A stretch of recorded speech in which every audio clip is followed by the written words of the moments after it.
Hey, everybody, welcome to the next episode of Future Fuzz, the digital marketing podcast with a B2B focused. Today, I'm joined by Will, who is the director and founding member of the JDR Group, a leading digital marketing agency and elite HubSpot partner. With over 20 years of experience, he has helped transform the sales and marketing strategies of over 250 businesses. Wow. Developing the JDR 6-step marketing system, which is now used by over 60 businesses long-term in the UK. He's overseen hundreds of successful campaigns across traditional and digital marketing channels, including SEO, social media, email, and paid advertising. Calling in from Derby today, Will, thank you very much for joining the show. Yeah, Justin, great to be here. Thanks for having me on. Nice one, Will. And for listeners who can't always see the video on Spotify or iTunes, are you standing up at the moment? I am, yeah. I try and do most of my meetings stood up. Very good. Yeah. I'm in my 40s. I'm a tall bloke. Back pain started to come in, so spending a bit of time stood up definitely helps each day. Excellent. I'd love to stand up, but it would ruin I've got a standing desk. I think that's absolutely amazing, but it would ruin my background look when we do the YouTube videos. But you've got a very slick setup there, so good. Next time we'll do a walk and talk podcast. Yeah, well, I was on a meeting with one of our tech providers in Sweden, and they had a proper one of those walking pads. Oh, right. Very disconcerting to have someone, doing that through the whole meeting. Was that in person or was that a call? Yeah, on a Zoom meeting. Right. Yeah. They were walking through the whole. It was like an onboarding session. They were just walking through the whole thing. I've had that as well. It's a bit disconcerting. I wouldn't advise it. Yeah. Brilliant. Will, thanks so much for joining. So you've had like decades of experience working with small to medium-sized organizations and slightly larger ones as well. And, over the campaigns that you run and the projects that you run on and all of the things that you've seen, there tends to be this disconnect between what the sales team want to do and what the marketing team want to do. And then sometimes people would say, the sales think that marketing is useless. What are your thoughts on that, and how do companies go about fixing that? Okay, yeah. So, as you say, I've been working with SMEs now for we're coming up to 21 years. We celebrated our 20th anniversary last October. And JDR Group originally started out actually as a business coaching company, providing like business mentoring to company owners who wanted to get better results in their business. So we didn't actually start out in digital marketing per se. In fact, when we started, it was there was no Facebook or Twitter or YouTube even when we started the business. Right. And so we were working with business owners on sales training or systemizing their sales processes. And that obviously with the growth of digital, we developed a digital marketing arm, which took over and became the main part of what we do. And what we found over the years is when we, as a marketing agency today, we talk to a business owner or a marketing director who is looking to invest in marketing. We will say, right, what are your goals for your marketing? And they will usually say things like, well, we want to increase our turnover by X amount. Yeah. Or we want to broaden our customer base, or we want to attract new customers. And those are not marketing results. Those are sales results. So a lot of business owners, when they invest in marketing, actually are looking for sales. Yeah. But that kind of better marketing per se. And what that requires is you need both sales and marketing working together. You can't just have effective marketing. You need effective marketing working well together with sales. And most of the times we've seen challenges in clients with not getting the financial results they want in their business, it's often a sales challenge rather than a marketing challenge, if that makes sense. Yeah. And what's one of the myths then about aligning sales and marketing together that you see that some leaders, believe and fall into that trap? What are some of those myths there? Well, there's many directors and salespeople believe that they are excellent at sales, and they're not wrong necessarily, but quite often they are used to dealing with people who are ready to buy. Yeah. And so people will say, oh, if you put me in front of the right lead and I'll close them every time. Yeah. It's a bit like being a golfer and saying, you give me a 1 foot putt and I'll sink it every time. There's more to the game of golf than just the short putts. Of course. Yeah. And so there's an expectation or a kind of a dream or a wish that what marketing will do is provide sales-ready, qualified people in like a conveyor belt that are just ready for a salesperson just to go in and sign the paperwork with. And it's so rare. It does happen, but it takes a lot to build a marketing machine and a nurturing system to produce that kind of conveyor belt of opportunities. And it's not something that's usually done overnight. We deal with some kind of finance-backed startups that want to grow quick, for example. Yeah. And they really want their business to take off, but they're working with a 3-page website and no brand exposure, no brand awareness, and looking to put some money into, say, Google Ads and get a 10x return. And what they'll need is, it's a bit like going into the gym and expecting to walk out with a 6-pack. You have to build something over a period of time. Right. To get the 6-pack abs, you need nutrition, you need a program, you need consistency. You have to measure your progress along the way, and building a really good sales and marketing system is the same. It's done over a period of months and years rather than days and weeks usually. Yeah, it's about the small wins and having them over time, isn't it? What do you feel about the communication between the two groups? How often should the communication be? How frequent should the feedback be? So, because let's say you got the classic example of a company produces a white paper and then they disseminate the white paper, and then leads come in and requests come in from the back of that white paper. Then the sales team are going to engage with those people and try and convert them into new business, but that doesn't always go super smoothly. So the sales team might say, no, that didn't really work, so don't do that again. Whereas actually it's about building up momentum, because maybe those people would convert later. But that's all about feedback, isn't it? How often do you think, that should take place?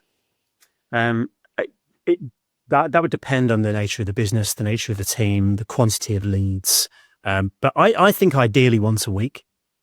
And in an ideal world, sales and marketing would be aligned in terms of having joined meetings, having joint incentives and goals. Yeah. Working in a single platform. As you know, we're a HubSpot partner. One of the things we love about working with HubSpot and working with businesses that have HubSpot is that the marketing and the sales are run in one platform rather than in separate tech silos. And the sales and marketing teams will work best together when they understand fully the buying journey. In a lot of B2B sales, it's a long, complex buying journey that often involves multiple people. And so in the example you gave with a white paper, you're unlikely to have someone download a white paper and they're ready to go to a proposal stage and introduce you to the CEO and put a budget behind your product. Right. But it gives you a foot in the door. And if you work together to stay in touch and nurture that lead, look for other contacts within that business, have a good follow-up system that kind of combines marketing touch points and sales touch points, you can develop that relationship into the point where it becomes an opportunity. Yeah, indeed. It's about making sure that all these things are running in tandem, and maybe not having too much expectation from one team or the other. Because I've certainly seen it where sales teams have said marketing aren't doing anything. They're not delivering me any 4-put leads, which I can close and get some business out of. Right. Yeah. And then the marketing teams will look at, well, we've generated 200 MQLs this month, and you've not closed any of them. And the sales team will go, well, the leads are a waste of time. And both teams are being held accountable by their managers and are both blaming each other for their lack of results or perceived lack of results. Yeah. So what sort of KPIs would you set for each sort of team? What have you seen work really well? Well, it's the touch points throughout the buying journey. So we try and keep things really, really simple, which is to look at website visitors and new leads just being, an expression of interest rather than a RFP or RFQ or whatever. But an engagement of some sorts. And then looking at marketing qualified leads, sales qualified leads, opportunities, and then how many of those have closed. There's probably only like 5 or 6 major, really key numbers to track. But then you can see where in a sales marketing process things are breaking down. If you've not got enough at the top of the funnel, or is there a drop off at some point in that funnel? And then you can start to implement strategies to change that. And I'm just really curious, some of the organizations that you're working with at the moment, how long are their plans? How far does their vision go? So some organizations looking at what they need to be doing in the next couple of months, or are some having the foresight to look at two years in the future? Because I've heard of ABM projects being planned for like a 2-year run for organizations to target large enterprises, for example. Yes. So there are a scarily high number of businesses out there that are working to no plan whatsoever, and are taking each day as it comes and hoping tomorrow will be better than today. So it's pretty rare that people are planning beyond a year. So, the businesses that are doing, 2-3 year ABM plans are the exception rather than the rule certainly in the SME world. And why do you think that is? Why do you think that they don't tend to take the longer term view, which surely would be a major benefit, right? Absolutely. Well, resource, and also experience and expertise. So a lot of when you have a large business with departmental heads and senior people, you'll have managers with decades of very sector specific experience. But in a lot of small and medium sized businesses, they won't have that experience. They don't have the resources to hire those people yet. And a lot of people that start and operate small and medium sized businesses are not people with masses of sales and marketing experience. They are plumbers who've started their own plumbing firm, or engineers that have been an engineer all their life that are now running the engineering business. You do get the entrepreneurs and the funded startups that have got marketing plans, maybe VC backed, and they've got plans in place. But it is quite easy to put plans down on paper, and much harder to actually implement them and see them realized into real results. And often they don't have the full resources in the very days of a startup to be able to map things out in that way. Yeah, it can be very challenging indeed. It can be difficult when you're going through, the early phases, and then there's all sorts of challenges that are thrown at you along the way. Future First is sponsored by SalesSource, B2B pipeline management and sales growth for your business. Will, what's one of your favorite success stories that you've worked with? So companies that have gone through your, and utilize your marketing plans and your 6 steps. Actually, let's dive in. Let's dive in there, because you've built your own system, which organizations are using. Maybe you can give the listeners like an overview of what those 6 crucial steps are. Yes. So because we're working with SMEs, so there are agencies out there that will provide specialist services like in conversion optimization or PR or whatever it might be. In SMEs, they tend to not need a specialist in one particular area. They need kind of everything, because they'll often have very few resources in marketing, particularly maybe a small sales team, maybe 1 or 2 people in marketing, and that's usually it. And so I gave the analogy of getting the 6-pack. If you need to get really into high shape, you need nutrition and an exercise program and the right habits, the right sleep, and so on. And to build a really effective sales and marketing system, you need lots of things working together. Yeah. You can't just put in 20K on Google Ads and all your problems are solved. So we always make sure that we've got a workable website. And assuming we've got a website we're happy to work with, our first step is to develop a strategy. So rather than running off like a headless chicken after different marketing tactics or doing TikTok videos or trying to do some outreach on LinkedIn, first fully understand the buying journey, your target market, your USPs of the business, your branding, your messaging, get clear on all of those things. And then you can start to develop the right tactics from that point onwards. So step 2, you need content. You talked a lot on this podcast about the importance of creating consistent and educational content. Yeah.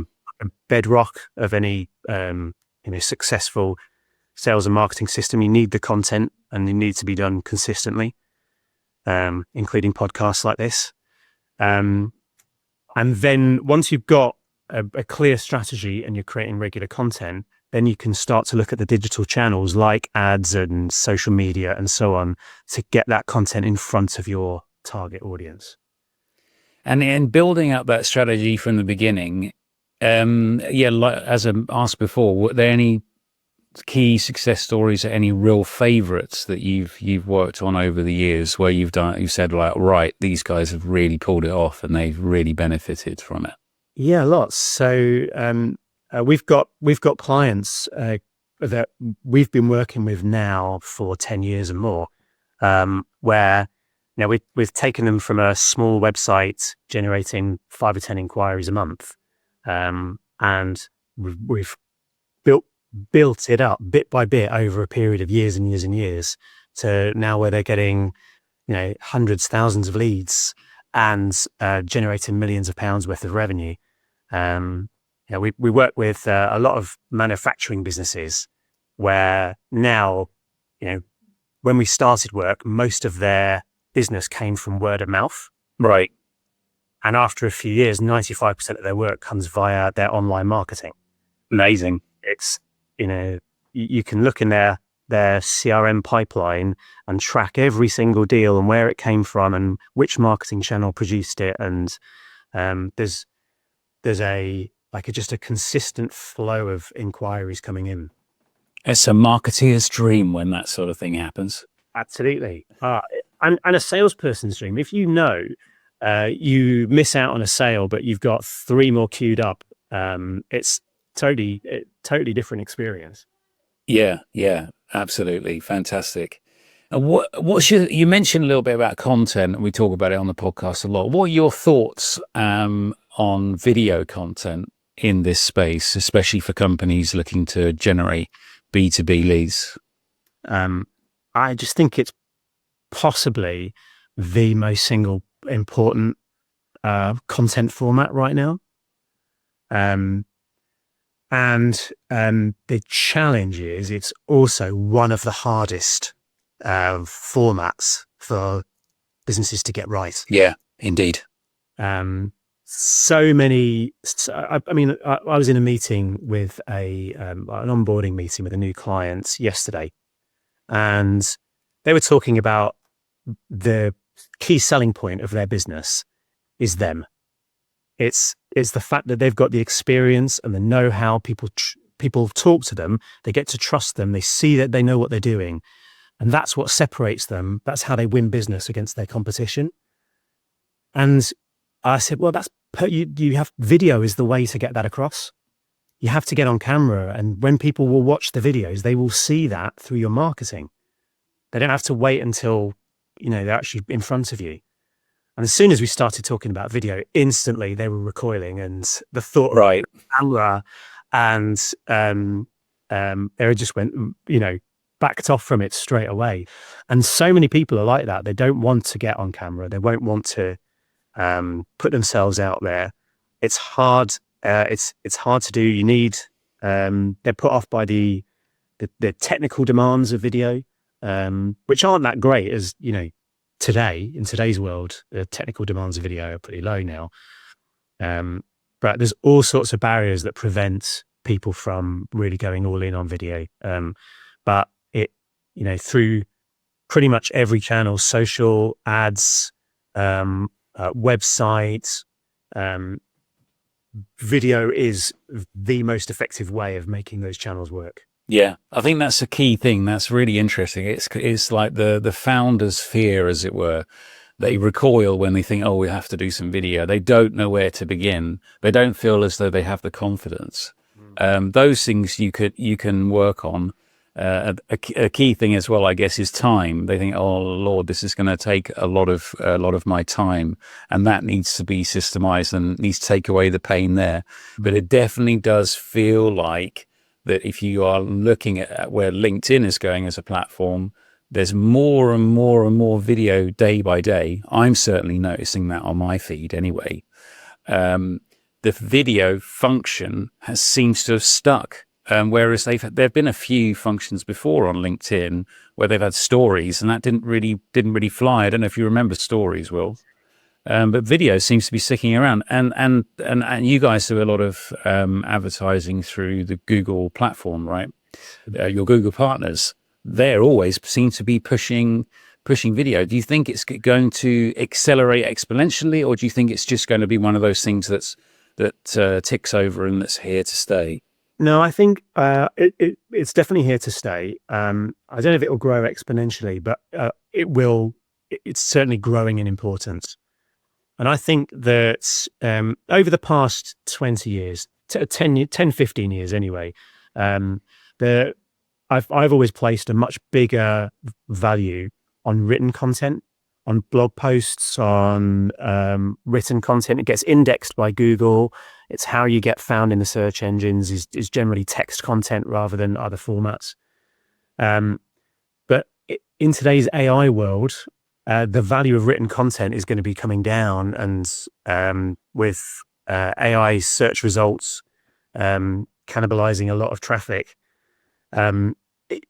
it's going to mean that the way that a lot of businesses are going to be able to communicate what they do, how they can help in a genuinely authentic way is going to be through video, because anyone will be able to produce written content, and it'll be video where you can really stand out and set yourself apart. Yeah, it does feel like their written content needs to be then really hands-on by a human being, so that maybe it's detectable. They say, oh, they can detect that that's written by AI and that's not. I don't know. I'm not entirely sure, but I think there's that option. But yeah, the combination with genuine written content and genuine video, anything genuine is going to stand out, isn't it? I heard a great quote the other day. Andy Crestodina said, if you've produced a bit of content that you think an AI could do better at, right, then you need to change your content strategy. Yes. Yeah, I love that. I'm going to adopt that if you don't mind, Justin. We'll write that down. We're all sharing is caring here, right? We're nearly coming to the end of the show. Well, what are you excited about in the short to medium term? What things have you got going on? We touched on AI, and it's really, really early days still, and it's a funny place, AI at the moment. You can tell when it's AI with most things, with video, audio, in sales, in marketing. You can spot it, and it's not at a point where you could produce mass content with AI and get effective results. I don't believe. Yeah. However, the pace it's developing at, and the areas that it can improve systems, it's just the potential is enormous, and it is we're investing time every week, every day virtually, just exploring the different platforms, how we can stitch things together better, how we could automate tasks, processes, uncover data we didn't know was there. It's time consuming, and we're coming against things that we think are going to be absolutely game changing, and then it turns out not really. Right. And we think, this is going to transform everything. And I know it's not quite there yet. There's a lot of that, but it is an exciting time. Yeah. Over 20 years now in digital marketing, we've had to transform and kind of just change our processes and systems so many times, with algorithm changes, new platforms, changes in buyer behavior, changes in consumer trends, all of those things. But probably nothing like what we're going to see over the next 2, 3, 4 years. And there's a real opportunity for the people that are staying ahead of it all. And that's what we're trying to do. Never a dull moment, is there? Never a dull moment. There's always something on the horizon. I'm particularly excited about how ChatGPT is already transforming the world of search. And that I did research on T-shirt printing for the cricket tour that we're going to do, because we need some logos printed. I did all my research on ChatGPT and found a print shop in Berlin where it needs to be done.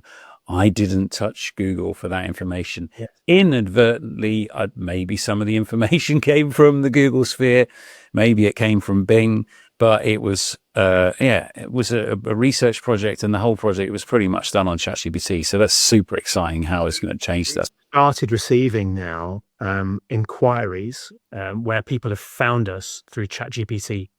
Right. So they've gone to ChatGPT, explained what they were looking for in a marketing agency. ChatGPT has recommended us, and they've contacted us.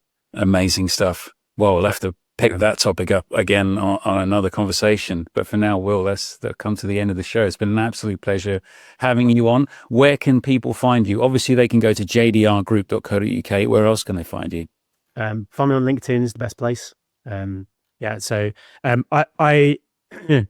talked a bit about video, and I get teased quite a lot because there's a lot of videos of me on our website.